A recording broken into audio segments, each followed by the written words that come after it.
Adults with autism, of course, use a wide range of public services, really across the whole spectrum of service provision, and unfortunately there isn't very much good data about differential outcomes for people with autism as opposed to people who haven't got autism. One of the big challenges for local government in commissioning services is to fully appreciate the need for individually tailored packages of services for people with autism. They don't know how many adults there are on the autistic spectrum, and therefore how can you be inclusive of people when you don't know how many exist? They get misdiagnosed, so they go down a route of treatment and support which is completely inappropriate and can lead to further problems and greater expense. Whereas if the diagnosis was correct at the start, it could end up being a far better outcome, A, for the individual, but B, for the system, in that it's actually a more cost-effective route.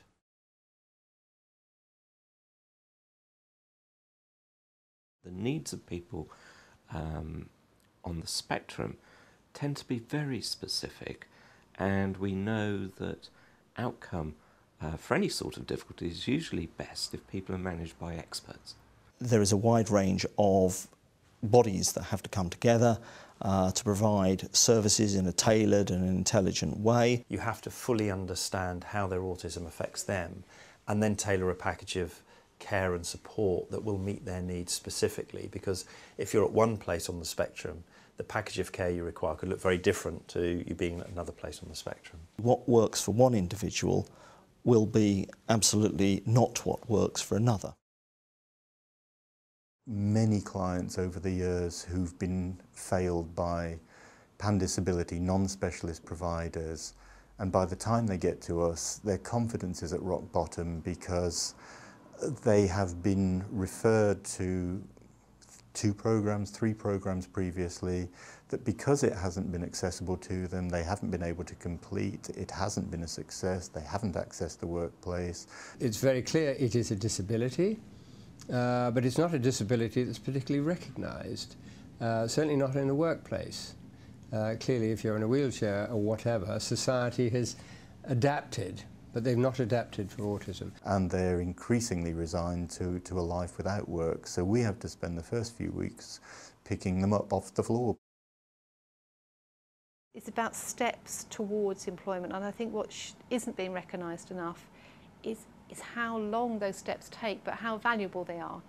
So somebody catching a bus for the first time, how do you measure that? You know, it's quite hard to say, well, you know, it doesn't look that good on a bit of paper, they caught a bus, but for that person that could mean not only can they get to work, but they could actually meet their friends for a drink after work on a Friday. For us, employing somebody with AS is a business driver, is a competitive advantage for us. We get access to some fantastic skills. The prospects candidates that we're seeing are hugely well qualified.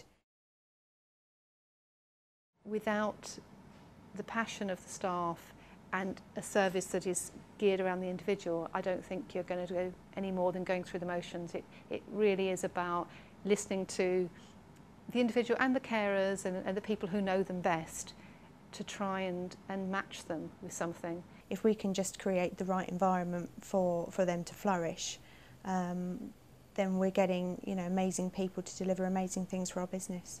We're not just saying to employers it's a charity, it's about finding them good quality staff who can do the jobs, but they just need a bit of adjustment first.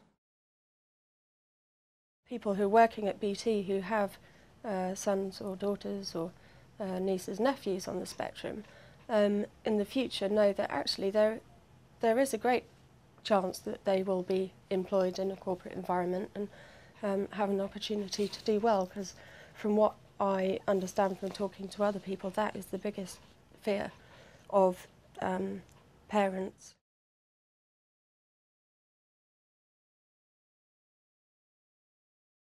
It's good enough for people just to be warm and well fed and out of trouble, and that's overlooking the many strengths that these individuals have and the many diverse ways in which they can contribute to society. I would have a better understanding of myself, and I wouldn't have been in some of the situations that I've already been in, and they've had knock-on effects on my mental health, and that's obviously cost the NHS money, and it could potentially cost a lot more money in the future. Regular review, regularly pushing the bar a little bit higher until the person is really in the optimal niche for them. The strategy has to be joined up across employment, across health and social care services and across education services.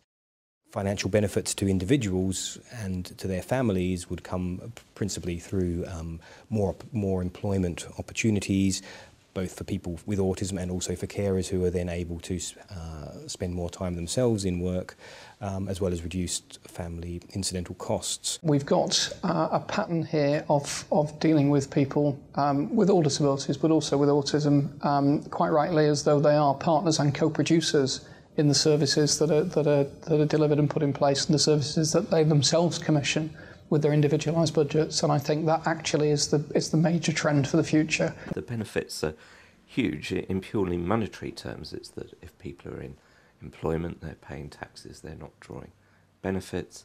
If they're living independently, that means their families can get on with the rest of their lives and are not worried or providing for adult offspring. People become more independent once they've got their own flat, their own front door key, even though you still need to put a high level of support, particularly at certain times, but people's needs change. If their difficulties are appropriately recognised, that's the best strategy for preventing them getting into sort of difficulties that they otherwise wouldn't have got into. It's got to be something that's ongoing, otherwise it won't be sustainable. People's health changes, circumstances changes, and there needs to be acknowledgement that that support is ongoing throughout, but actually it will, in the long run, be cheaper. We wanted to explore the value for money of reconfiguring those services in a ways that better meets the needs of individuals and therefore improves the quality of life of those individuals,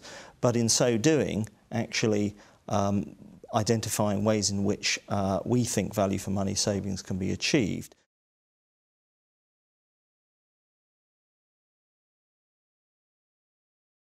It's important, therefore, that the Department of Health and the other departments build on the work that we've done in the autism strategy to determine how that specialist provision could be provided more widely around the country, and hence the benefits that would flow from it could be realised.